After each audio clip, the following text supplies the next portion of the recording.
mit der Mitwirkung von Guido van Driel. Der konnte es leider nicht schaffen.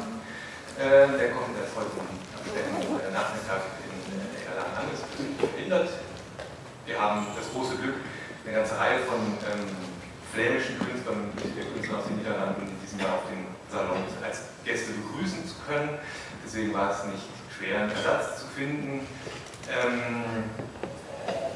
Ich stelle Ihnen kurz vor, mit denen ich heute das Podium teile, und gleich werde ich auf Englisch wechseln, damit die Gäste auch was verstehen, wie wir uns unterhalten können. So, with me today are three amazing authors from Flanders, which, if someone of you is not familiar with the term, is the Dutch-speaking part of Belgium, and so the native tongue of all of you is Dutch. And on the outside, I can welcome Brecht Evens, and in the middle is Simon Spruyt and beim, which is always a challenge to pronounce. I hope I did it kind of. It's correct. Okay, good. And all of them have been published in Germany. You can see there are 3 books. There are 3 current books displayed here on the top. On the left is Brecht Evens' new book Panther. In the center is Beim from beim, and Juncker on the right. We will talk a bit about them later. Just to give you the full picture of what is going on. Shall I tell it more? Sorry. No. I was just saying I have an advantage with the horizontal sides. I think yeah. There is an open studio at the Comic-Salon. It's right outside here, behind the staircase on the left. It's called Parade. So this is one of the results that was printed there this, well, not morning, but today. It's a printing studio where these 3 artists and a couple of more are producing a magazine every day. And you can visit them and see how the magazine is being made. It's a very exciting thing to see it, and once the magazine is done, every day they will publish, they will finish 1 issue. It's not copied, it's risographed. They have a nice machine there and given away for free. So every day, I'm not sure if there's an exact time when it will be published. Just listen to what die Stimme says. Today, 5-ish. So you have to know, let them know the speaker, die Stimme, the voice, that it's done. And there's only 500 copies, so be quick. Yes. And so they will be around. They will work there. You can look them over the shoulder, but you can also see originals from all these 3 great books in an exhibition, which is not in the Heinrich-Lades-Halle or in the Rathaus, but in the Kunstmuseum. So if you walk down the Hauptstraße, the last building on the left before the crossing, there's the Kunstmuseum Erlangen, and there's an exhibition with these 3 gentlemen, and Guido van Driel and Olivier Sauen, who will also all be part of the printing studio. This is all part of a big series of events which will culminate in Frankfurt at the book fair. Flanders and the Netherlands are guest countries now this year at the Frankfurt Book Fair, and what you will see here, this little studio, will be part of the country's pavilion in Frankfurt later this year. There's a number of changes among the authors. There will be some rotation, but here is where it starts. And I will show you some of the insights of inside pages from the artists. We will talk a bit about the books. So this is your new book. It's called Panther, and it's being published by It was just delivered, I saw. And yeah, can you tell us a bit what it is about? It's about a little girl. She lives alone with her father in a big house. In the very beginning, this is about the page we see here. The house cat dies. And almost right after that, when she's crying in the room, she is visited by a magical panther who comes from the closet. Yeah, let's just show the whole book. And there's this whole Calvin and Hobbes vibe, or this where the wild things are, Molly Sendak vibe to it. But the troubling thing is that the panther seems to do this on purpose. He seems to be playing a children's storybook character, and that in itself is already very dark right away. And then it just gets worse. And Brecht is maybe the best known of the artists here, because you have published already 2 other books before. And they couldn't give some time. And I was wondering while I was reading it, the other books seem to have a certain autobiographical element. There was the first book, Am falschen Ort, which was a lot about partying, which seemed to be like, well, it's something he has knowledge of and is reflecting in the book, the social situations of partying. And the second one is about Die Amateure, where there are also pictures, originals in the exhibition, which is about kind of a reflection about what it means being an artist, seen from different angles, from different perspectives. It's less about art than it is about a little group trying to work together on something. I always think it could have been about stamp collecting. But it's true, the first book was about going out, about nightclubs and everything. The second book then is about doing some amateur art in the graphic style.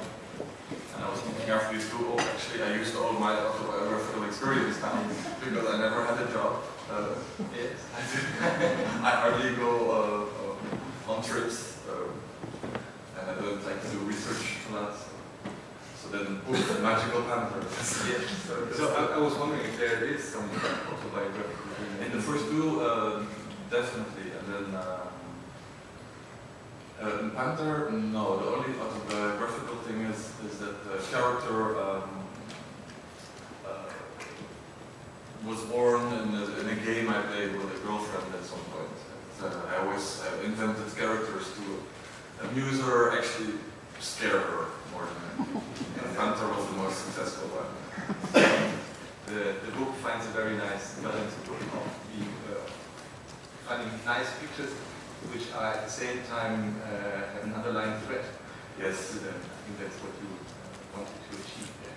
It should be like a pendulum all the time. Like you should feel pleasure. You should feel like, oh, I also want to play with this panther, and then the next image you should feel like, oh no, what's going to happen? What's going to happen? This is awful.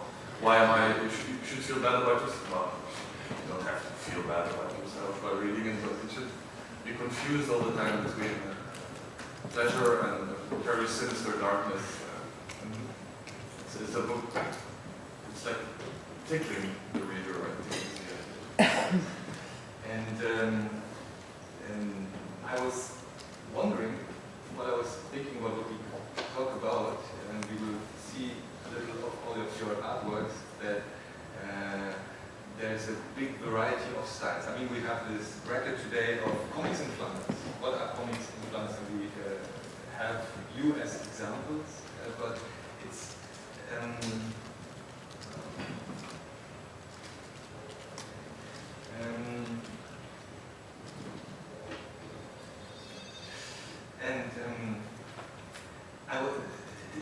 style-wise, it seems very diverse, and it seems to me that there is a strong freedom for people to develop their own voice. When people think of comics from France and Berlin, stereotypes come up.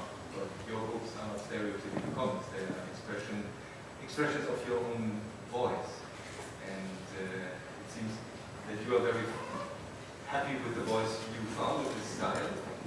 You're not experimenting anymore, are you? I was afraid this day would come. No, I'm not proud of having a style. I know it's very recognizable, but it's of no value at all having a style or making recognizable drawings. It's just some certain things keep on working well for me, using the watercolor express it using the colored text without the blues and everything. And when you make a comic, you do need some kind of system in place before you start. You need some kind of set the rules a little bit with the reader. Like this is how you're going to read this, unless you're going to consciously break that up. So also you have to, in a comic, you always have to repeat the characters. In this case, I escaped it slightly with the Panther figure because he is never twice the same. But this is something which will make comics often stylistically monotone. Because even when you change the background all the time, if the character looks the same, that's what we look at most anyway. At least half of what we look at is the character. So, but yeah, I'm still experimenting. Are you looking for the challenge when you're working then? For example, I can show some of, here's an inside page, double page from your book about a man who likes to go to museums and who is an emerging romance slightly starting to take place in the pages. Very slowly told. And is this on? Yeah. No. The romance is in the room. There. I was wondering if you were, what kind of challenge were you looking for when you started making a comic. It's my first comic, so that was a challenge. I have a background in animation. And I wanted to do a longer story, so I was thinking, what can I use to do that? And I ended up with making this comic. But it was a challenge because I didn't know anything. While making this comic, I discovered the most things I like now. I didn't even know who Künstler was. Okay. I didn't know nothing. Yeah, your style has been compared, or your feeling you have for storytelling has been compared to Chris Ware, but you were not aware. No, I think my style of telling is just just comes out of this idea of how to make animation. I just did where I thought about where I can put my camera and what will happen before the camera. And I just drew that. And later on, I discovered that it's a little bit similar to the animals of this man. So it was not the intention. For the end result, it's not that important, but I found in your case interesting that you are not composing pages on a big sheet of paper, but you were doing each panel individually. Yeah. How did this come about? Why did you want to do big pages? I guess the big page scared me, and I made the decision to have 9 images on every page, and because not on every page, but on most of the pages. It's the grid. Yeah, and because of that, I have the freedom to move things around. So I wanted to have the freedom while I was drawing. So I made every image separately, and sometimes I just moved an image from the one place to the other and see what was created then, and build up. Did you use a light paper? Yeah, all the time. I was going to address you, Glenn, because this rearrangement thing struck me now that you mentioned it, because while I was hanging the exhibition in the Kunstmuseum, I had a French reference copy of Panther. And I was looking, I was trying to check, to double check, so I hang them in the right order to get them properly. I couldn't find the images in the book, and I thought, what pages do I have here? Did you trick me into taking something you abandoned? But no, it's in the German edition now. Yes, there's new pages. It 12 extra pages that are not in the French and Dutch edition. I call it the director's cut, but it's just things I added afterwards, which is very much against the rules, I think. But I did it anyway. Nobody forbade it. It's a bit of it's sort of cheating the Dutch and the French out of some pages. I felt like it needed a little more meat in the last chapter. You can do a definite collection. Or version. Remaster. But about what Ben said, making this choice is very smart. Now he's flexible. I also saw that the Olivier Schouwer comic, like I said, there's also a lot of pages with exactly the same size. It makes it much more flexible because redacting a comic book is a nightmare. If you don't have this system, you can't delete, you can't do a lot. So yeah, I can't do anything. I make every page is a painting, and you can't redact a painting. But I saw on Facebook later that you were sitting together with your editor. So I was wondering how the production process, how the publishing surrounding is, and how it works in Flandern, Belgium, in your cases, because it's not exactly typical for German artists to work with an editor that is working like a lector. I'm sure it's an English word that has some trying to really build a story with the artist and redacts and tells them no, this doesn't work. Well, first of all, the photo was posed. We were just drinking a coffee and then we thought of, oh, let's make use of the moment to make it seem like you actually work on my comic book. Yeah. But no, it hardly ever happens in comics, right? In alternative comics, or I don't know, maybe all comics. It seems like the editors say okay, and they wave the book through.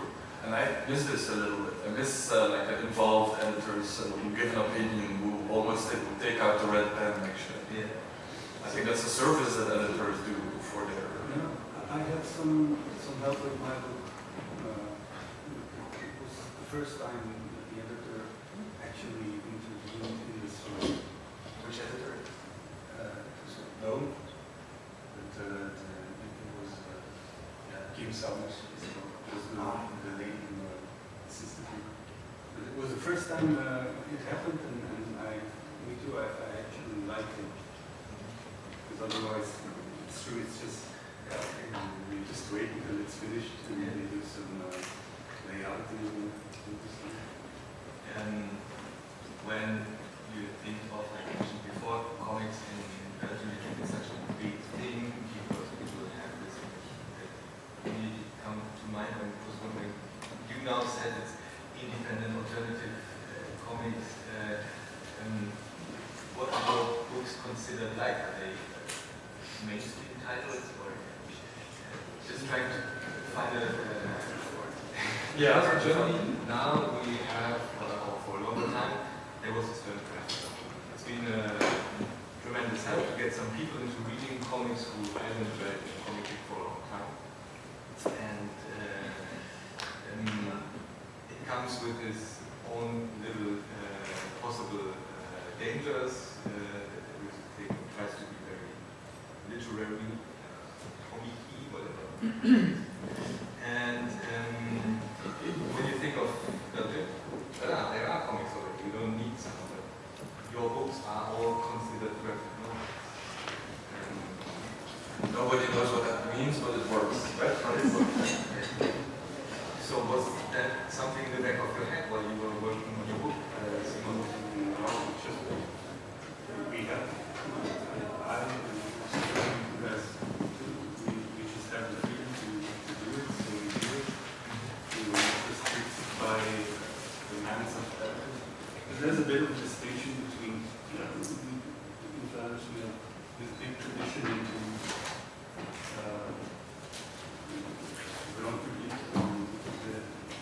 these books for very, very large audiences, mostly children.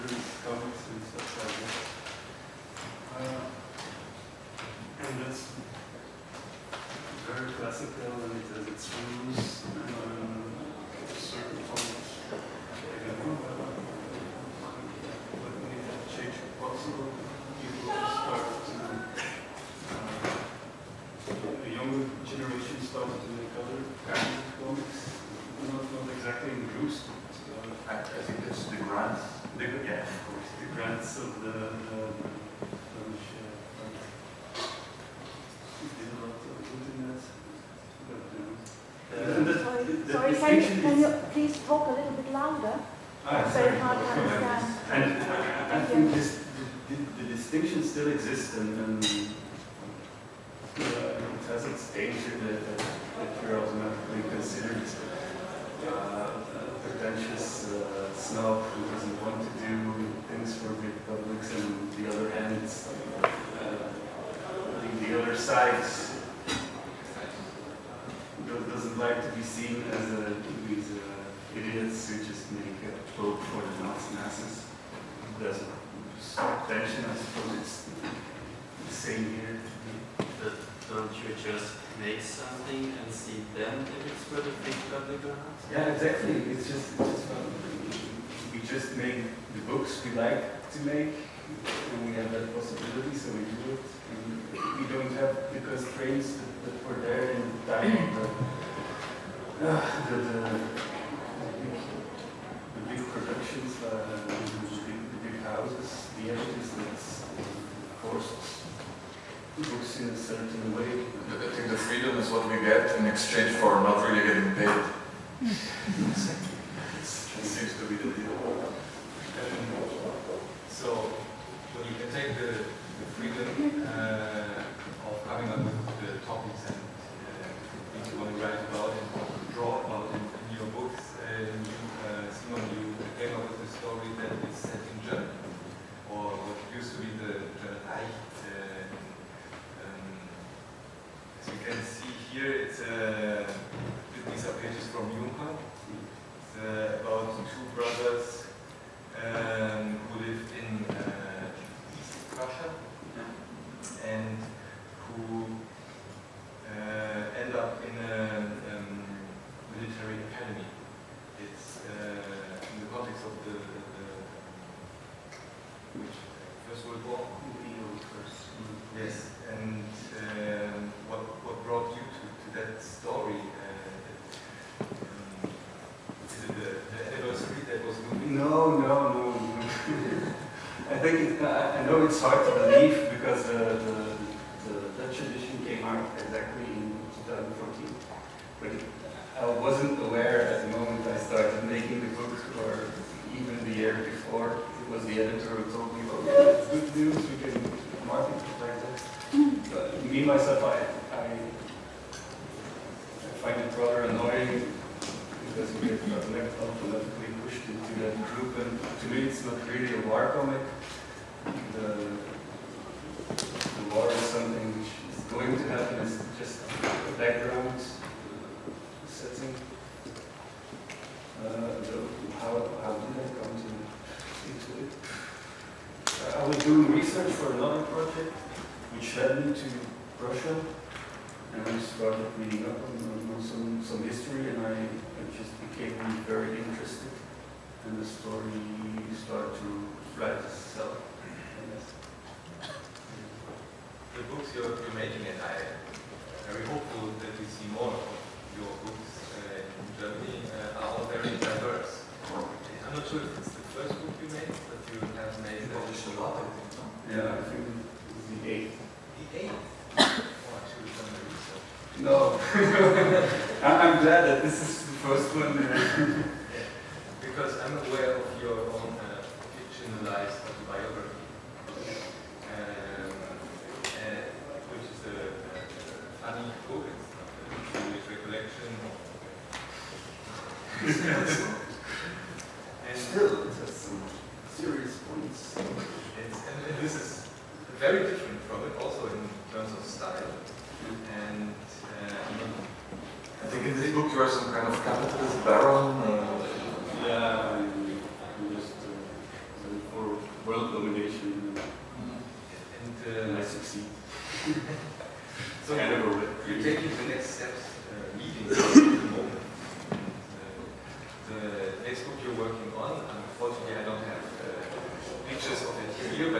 see them in the exhibition from a book that has the project title Papa Solo. And also the fantastic voyages of the cow prince. It's very different again, also in terms of style. Can you talk a bit about what you were looking for there? Yeah, I've always had great difficulties developing a style for each book. Remember, also I restarted 2 or 3 times, and what was agreed the same. So it's mostly the story that dictates the style and vice versa. When you're becoming happy with your drawings force you into another way of storytelling, and they both influence each other. Yeah. So it's a more medieval-ish story. So I chose for some more references to illuminations and folk art. There's some weird stuff with it. You said the story dictates. No, sorry.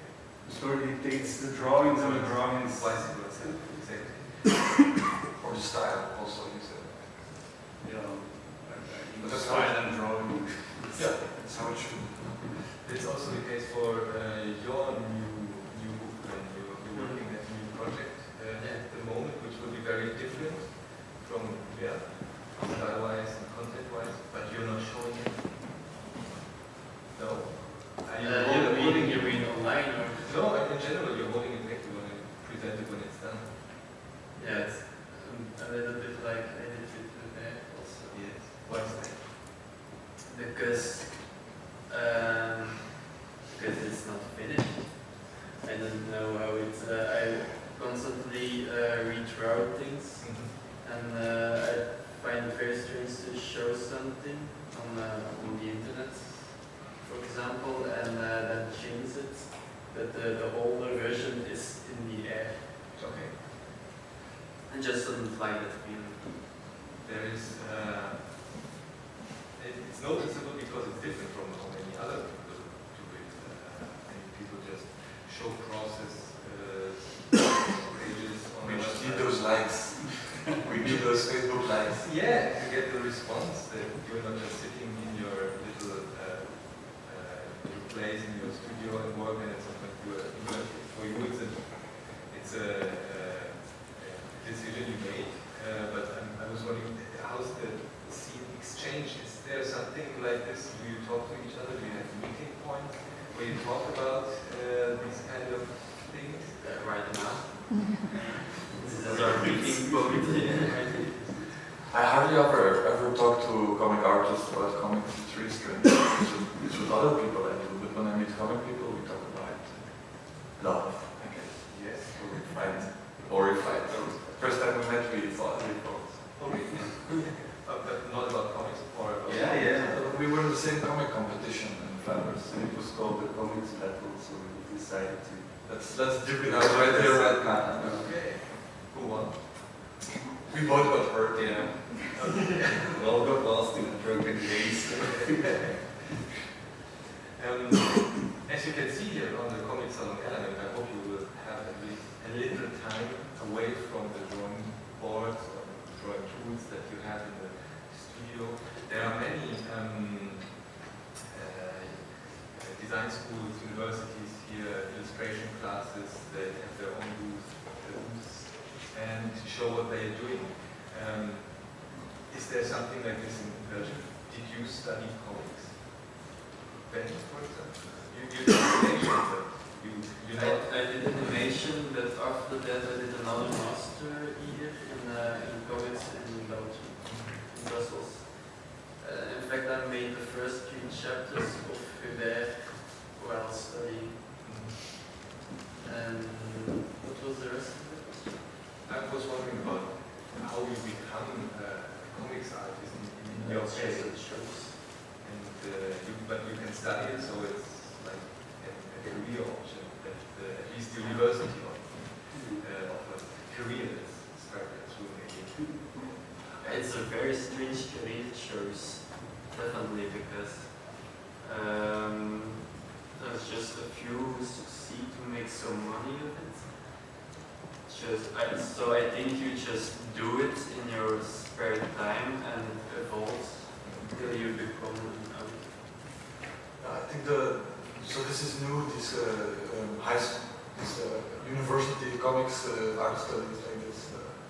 But I'm not sure I really believe in it. Okay, I didn't do them, I did illustration, so I guess I'm a snob about this, but I think it really works maybe to convince parents that their boy can go study comics, and then maybe that makes it more credible to the parents who have to pay his student room. But I don't think it works to teach comics right away, because it seems like I think that you really need a lot of work on the drawing and the writing. Maybe it seem to be separate things for a while, maybe, I think, before. That might be wrong about this. Are you teaching yourself? No. I thought illustration a little bit. Okay, but comics. And so, did you study comics? Yeah, I attended the same school as It's quite well known, actually, because there's so many comics artists that are in the school. In fact, there are the schools called Simplicas, but there are two Simplicas schools in Brussels, a French one and a Dutch one. But it's completely different than the Dutch Simplicas. Sorry, the French Simplicas is rather small. But we do have some well-known alumni. Sorry, there a question there? Yes, Sorry. for Simon. Totally different question, just about the comic we see right now. No, this one. I was just wondering about the faces, and could you tell us a little bit about the style of the faces? Because I can see from the style that clearly this is your protagonist, but also if I look at the other faces, they seem to differ a little bit in color. So what's your idea of those faces? How do you use them? You already answered your question by calling one the protagonist. So, in fact, the story starts out as a rather classical coming-of-age thing about two boys, but then gradually, to the end, becomes a story about stories. So this is one way for me to already give some hints to the reader that we're dealing with a story that you have the main character, and next to him there's all these secondary characters which are interchangeable and really don't matter much. So yeah, that was the main reason, and also it's easy. It just works. It's just good page like that. In fact, Olivier, at about the same time he makes his book, it's another Flemish artist, he did something quite similar, but we didn't know it of each other. But, He's such a pain in the ass, he's always doing good things. yeah, I finally thought I had something, Olivier already was doing it too. And he had a great explanation for it, which I wanted to steal, but I seem to have forgotten it. But yeah, basically it's this, it's to stress the fact that it's fiction, it's a story told by a subjective storyteller. I think that the fact that everything is always shown in comics is sometimes the handicap of comics. So this, you can do this kind of solution where some things need to be hidden, even if it's in a dramatic way like this.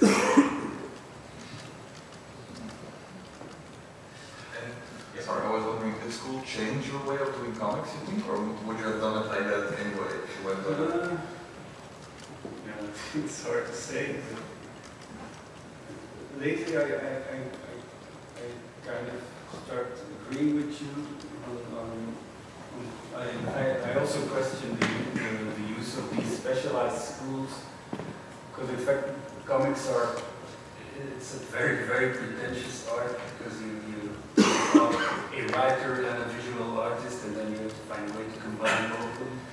And it's really impossible to cram all that stuff into one 4-year course. You don't have writing courses which are meant to produce professional writers afterwards. But the schools, I found it it worked for me because it was an environment where everybody was doing comics. So it helps to motivate, and you see other stuff, and people bring books they've read and they loved, and so it's more easy to share stuff. And if you have a question, a technical question, it's easier to find somebody to answer it. But I think that there's also a danger that in these schools, there's always, after a while, you can see this artist, he attended that school, this artist, it's more that school. So there's maybe a danger that the kind of comics will be a bit narrow. You mentioned two schools of the same name, pretty much similar, one French, one Belgian, language, Flemish. I was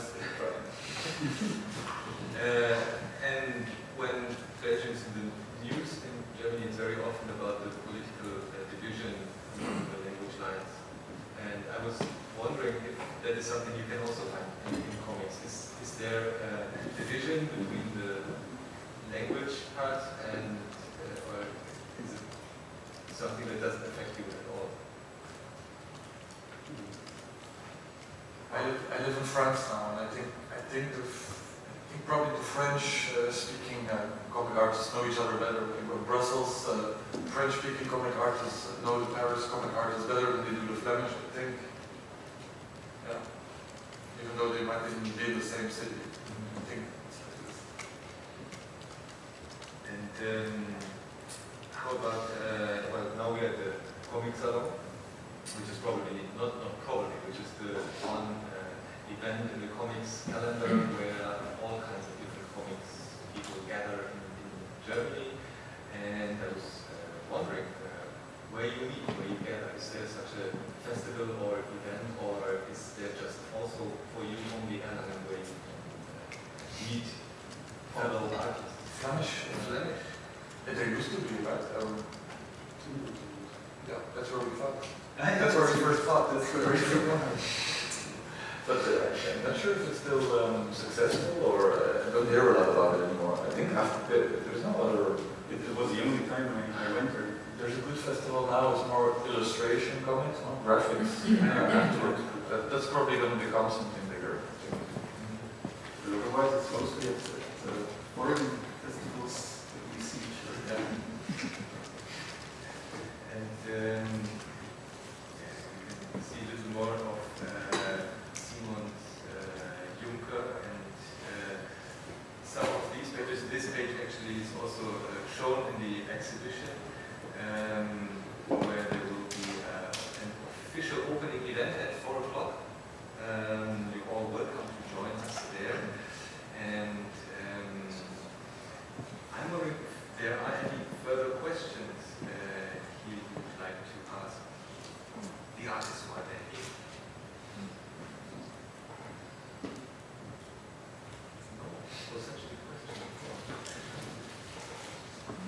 Because we have to end rather on time, and we have a little more time, but we don't want to keep the next ones waiting. And you're now working in this Riso studio. You will return there later. I was thinking, is it a working environment you enjoy? Do you work in studios, or in Brussels or Maiwald or Paris, before you work at home? This working together here is fine for here.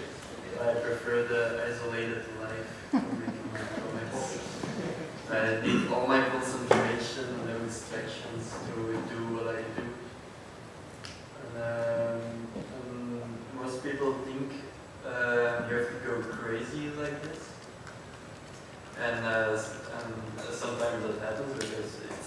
very intense. That always when I'm going a little bit crazy by my own thoughts, some idea comes out that never could have happened while working with other people. So I'm always happy at the end that I did it in an isolated environment. But it's not very evident. How is it for you? Is it a distraction or something you enjoy the parts around work? I like it, but it's not the best way to work for me either. Yeah. As a change, I like it. And we will see your first comics coming out in a couple of hours. First magazine. I already have a few things here. It's probably not yours. This is from Master Reuters. Some prints that have already been made. So this is kind of. I'm not sure we're doing comics actually. Are we doing comics? Mostly illustration. Yes. Some comic-like Comic-ish things. We're improvising. And with all the random people walking around and all the Flemish people we didn't see for so long, just keep the pen moving, I think. It would be great to see the results coming out in a couple of hours. So listen to what Künstler says. I have nothing. I have to get to work. Tomorrow will be the extra Brecht Evens special issue with and yeah, if you have any more questions, feel free to ask. Otherwise, I will wrap it up and thank you for being here. And I can just invite all of you to hang around, look them over the shoulder, and come to the exhibition in the Kunstmuseum. Thank you. Thank you very much.